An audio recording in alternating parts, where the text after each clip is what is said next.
बांग्लादेश में आगे क्या होता है ये तो देखना होगा कि किस तरीके से हिंदुओं पर अत्याचार हो रहा है, क्या ये अत्याचार थमता है कि नहीं। लेकिन ये भी जान लीजिए कि जिस तरीके से चिन्मय प्रभु की गिरफ्तारी हुई है उसके बाद इस्कॉन बैन करने की तैयारी है। बांग्लादेश में हिंदू संत की गिरफ्तारी पर लगातार बवाल मचा हुआ है। भारत समेत दुनिया भर के हिंदू इसका विरोध कर रहे हैं, लेकिन बांग्लादेश की सरकार अदालत पर अड़ी हुई है। हिंदू धर्मगुरु चिन्मय प्रभु को जेल भेज दिया गया है, देशद्रोह का उन पर मुकदमा दर्ज किया गया है। उनकी रिहाई की कोई मांग या फिर याचिका नहीं सुनी जा रही है। चिन्मय प्रभु पर देशद्रोह और माहौल बिगाड़ने का केस दर्ज है, क्योंकि उनका कसूर सिर्फ इतना कि हिंदुओं को एकजुट कर रहे थे। एक रैली पर उन पर राष्ट्रध्वज के अपमान का आरोप भी लगा है। चिन्मय प्रभु इस्कॉन बांग्लादेश के प्रमुख भी हैं, मशहूर संत और बांग्लादेश में हिंदुओं की मुखर आवाज बने हैं। तमाम कार्यक्रमों के जरिए वो हिंदुओं को एकजुट कर रहे थे। मंदिर हिंदुओं पर हमले को लेकर कई रैलियां भी उन्होंने की हैं। उनकी रैली प्रदर्शन में लाखों हिंदू एकत्रित होते थे, जमा होते थे और आवाज बुलंद करते थे। वो फिर रैली करने वाले थे 13 दिसंबर को। उससे पहले ही उन्हें गिरफ्तार कर लिया जाता है। बांग्लादेश में इस्कॉन मंदिरों पर अब बैन की तैयारी है। अगला कदम ये देखा जा रहा है। हाई कोर्ट ने मंदिर पर बैन लगाने की याचिका स्वीकार कर ली है। अब इस पर सुनवाई होनी है। सरकार से पूछा है कि इस्कॉन संगठन क्या है। ये कोर्ट ने सवाल किया है सरकार से। सरकार ने कहा है ये धार्मिक कट्टरपंथी संगठन है। इस्कॉन को लेकर सरकार ने जवाब दिया है। सरकार इसकी गतिविधियों की जांच कर रही है। कट्टरपंथी संगठन हिफाजत-ए-इस्लाम ने भी यही कहा था। कट्टरपंथी संगठन ने इस्कॉन को बैन करने की मांग की है। लगातार मोटिव यही है इस्कॉन बैन हो जाए।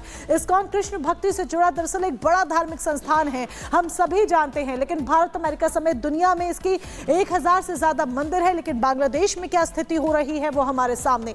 अकेले बांग्लादेश में इस्कॉन के करीब 80 मंदिर है, लेकिन इन्हीं 80 मंदिरों को बैन करने की तैयारी हो रही है। और वो नहीं चाहते हैं, बांग्लादेश में नहीं चाहते हैं कि हिंदुओं के लिए इस्कॉन मंदिर खुला रहे। और अब बात करेंगे जिन्नालैंड की। अपने वजूद में आने के बाद से ही पाकिस्तान लगातार उथल पुथल झेल रहा है। उथल पुथल वाले हालात ठीक होने की वजह और बिगड़ते जा रहे हैं। आलम यह है कि वहां पर आंतरिक दबाव, आंतरिक राजनीति की वजह से पाकिस्तान पूरी तरीके से बर्बाद होने की कगार पर पहुंच गया है। और शहबाज सरकार ने भी कहीं ना कहीं सरेंडर कर दिया है।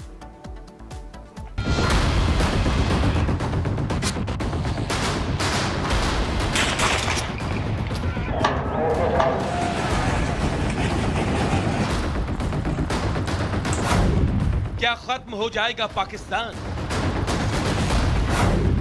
आपसी जंग बनेगी खात्मे का कारण। जिन्नालैंड का होगा द एंड। ये सवाल हम यूं ही नहीं कर रहे, बल्कि ये सवाल इन्हीं 2 तस्वीरों के चलते और ज्यादा बड़े हो चले हैं। आपके टीवी स्क्रीन पर चलती इन तस्वीरों को ध्यान से देखिए। पहली तस्वीर उस वक्त की है जब इमरान की रिहाई की मांग कर रहे पीटीआई कार्यकर्ताओं पर शहबाज की सेना उस समय बूटों से हमला करती रही जब वो नमाज पढ़ रहे थे। वह दूसरी तस्वीर उस लड़ाई की है जो बीते काफी समय से शिया और सुन्नी की आड़ में पाकिस्तान में चल रही है, जिसमें आए दिन कई लोगों की जान जा रही है। ये बात किसी से छिपी नहीं है कि पाकिस्तान सरकार और उसकी सेना धार्मिक कट्टरता की आड़ में न सिर्फ अपने नागरिकों को भड़काती है, बल्कि इसी धार्मिक कट्टरता की आड़ में युवाओं को आतंकी बनाने की ट्रेनिंग तक देती है। और ये सब सिर्फ अपने दुश्मनों से बदला लेने और पड़ोसी देश में अशांति फैलाने के लिए किया जाता है। इसमें पाकिस्तान का सबसे पहला निशाना भारत होता है। दूसरे देशों में अशांति फैलाने की साजिश रचते रचते पाकिस्तान भूल गया कि जो चिंगारी वो दूसरों के लिए भड़का रहा है, एक दिन उसकी आग उसके खुद के घर को खाक कर देगी। आज हालात कुछ ऐसे ही है। पाकिस्तान में इस्लामाबाद से लेकर सीमांत इलाके खैबर पख्तूनवा तक हिंसा की आग भड़की हुई है। हालात ऐसे हैं कि शहबाज सरकार सिर्फ तमाशबीन बनी हुई है। सड़कों पर मिलिट्री का राज है और कानून के नाम पर लोग सामूहिक हमला कर खुद ही इंसाफ कर रहे हैं। वो तस्वीरें दुनिया ने भी देखी कि किस तरह से इमरान खान की पार्टी के प्रदर्शन को पाकिस्तानी सेना ने अपने बूटों के नीचे कुचल दिया। पाकिस्तान में लोकतांत्रिक मूल्यों का जनाजा पूरे गाजे बाजे के साथ निकला। प्रदर्शन को दबाने के लिए पाक सेना ने सारी हदें पार कर दी। हालात ये थे कि पाकिस्तान के पूर्व पीएम बुशरा बीवी की उस गाड़ी को भी आग के हवाले कर दिया गया जिससे वो प्रदर्शन का नेतृत्व कर रही थी। उसके बाद से बुशरा बीवी का कोई अता पता नहीं है। लेकिन ऐसा नहीं है कि पाकिस्तान में सिर्फ सरकार ही अपनी जनता से दुश्मनी निकाल रही है और विरोध कर रहे लोगों पर दुश्मनों की तरह हमले कर रही है, बल्कि कई इलाकों में कौमी जंग इस कदर बढ़ गई है कि उसके चलते सैकड़ों लोगों की जान जा चुकी है। पाकिस्तान के खैबर पख्तूनख्वा के हालात कुछ ऐसे ही है, जहां संघर्ष विराम के बावजूद सुन्नी और शिया जनजातियों के बीच भयंकर हिंसक झड़प जारी है। दोनों गुट आमने सामने हैं। बीते दिनों हुई झड़प में 10 लोगों की मौत भी हो गई, जबकि 20 से ज्यादा लोग घायल हैं। यह हिंसा अफगानिस्तान सीमा से लगे कुर्रम जिले में हुई।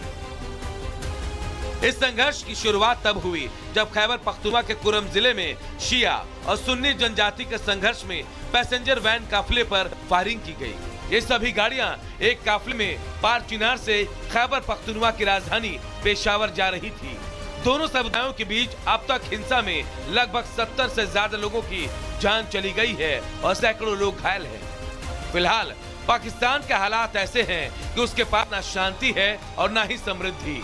अर्थव्यवस्था पहले से चौपट थी। अब सरकार विरोधी प्रदर्शन से लेकर जातीय हिंसा की आग में जल रहे पाकिस्तान के लिए आने वाला समय और भी चुनौतीपूर्ण होने वाला है। Bureau report, Republic Bharat. न सिर्फ पाकिस्तान में शहबाज सरकार के खिलाफ विरोध पीटीआई समर्थक करते नजर आ रहे हैं, बल्कि लंदन में भी विरोध हो रहा है। पीटीआई समर्थकों ने पाकिस्तान उच्चायोग के बाहर जमकर प्रदर्शन किया है, विरोध किया है।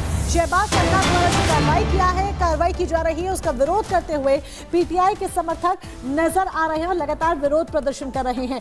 ब्रिटिश पाकिस्तानी इस प्रदर्शन में मौजूद रहे और पीड़ितों के लिए न्याय की मांग करते हुए नजर आए। लगातार शहबाज सरकार के खिलाफ मोर्चा खोलते हुए पीटीआई के समर्थक नजर आ रहे हैं। पाकिस्तान में हमेशा देखा जाता है, जब से देखिए पाकिस्तान बना उसके बाद से ही पाकिस्तान के जो हालात है वो अस्थिर रहे हैं, वो कभी भी स्थिर नहीं हो पाते। यहाँ तक कि सरकार के लिए भी अपना कार्यकाल पूरा करना यहाँ पर किसी बड़ी चुनौती से कम नहीं होता है। और अब बात करेंगे सनातन एकता पद यात्रा की, जिसे बागेश्वर धाम के पीठाधीश्वर धीरेन्द्र कृष्ण शास्त्री निकाल रहे हैं। आज यात्रा का 8वां दिन है, लेकिन इस यात्रा पर जमकर विरोधी तीखा प्रहार भी कर रहे हैं। बिल्कुल, कल्की धाम के पीठाधीश्वर लेकिन इस यात्रा में शामिल हुए हैं और जब वो इस यात्रा में शामिल हुए तो उन्होंने बाबा बागेश्वर के सुर में सुर मिलाते हुए कहा और विरोधियों को भी तगड़ा जवाब दिया। रिपोर्ट देखिए।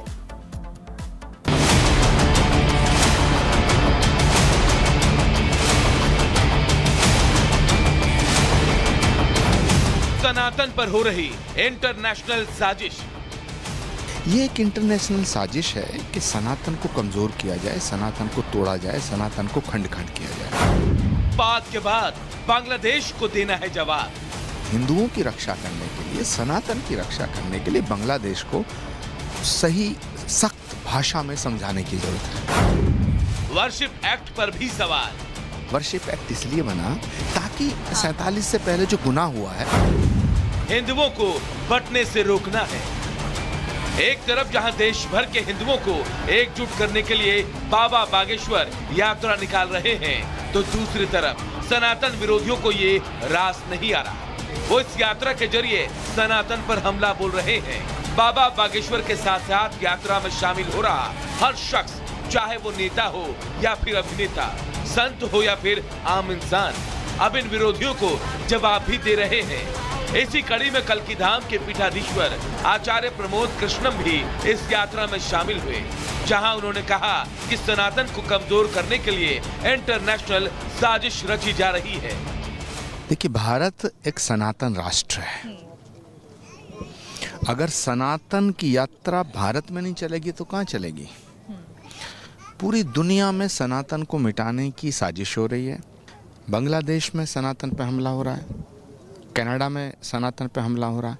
ये एक इंटरनेशनल साजिश है कि सनातन को कमजोर किया जाए, सनातन को तोड़ा जाए, सनातन को खंड खंड किया जाए। प्रमोद कृष्णम ने पाक के बाद बांग्लादेश को संदेश देने की बात कही, तो वहीं कनाडा और उसका समर्थन करने वाले अपने सांसदों को भी खूब खरी खोटी सुनाई।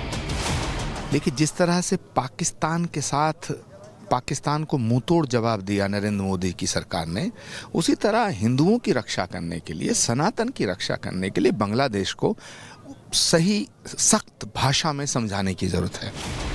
प्रमोद कृष्णम ने जहां सनातन की रक्षा पर जोर दिया तो वहीं वर्शिप एक्ट को गुनाह पर पर्दा डालने वाला एक्ट बता दिया। इस्लाम पर भी खुलकर बोले प्रमोद कृष्णम। सनातन की रक्षा करना हमारा कर्तव्य है। तो ये जो वर्शिप एक्ट है, आज जरूरत है इसे बदल देने की। और माफ करना, इस्लाम भी किसी मंदिर को तोड़ने की इजाजत नहीं देता। इस्लाम कहता है कि अगर कहीं मंदिर है उसको तोड़ के मस्जिद बनाओगे तो ठीक नहीं है। आचार्य प्रमोद कृष्णम ने राहुल गांधी पर देश को बांटने का आरोप लगाया और कहा कि पूरी दुनिया के सनातनियों को एक होना होगा। कि राहुल गांधी जी इस देश को अराजकता की आग में झोंकना चाहते हैं। कभी जाति के नाम पे तोड़ना चाहते हैं, कभी भाषा के नाम पे, कभी क्षेत्र के नाम पे, कभी काले गोरे के नाम पे, कभी अगड़े पिछड़े के नाम पे। तो अल्टीमेटली टारगेट क्या है? सनातन। तो जिस सनातन पे सब हमले कर रहे हैं, हम उस सनातन के झंडे को पूरी दुनिया में लहराना चाहते हैं। वही काम बागेश्वर धाम करना। जाहिर है देश भर के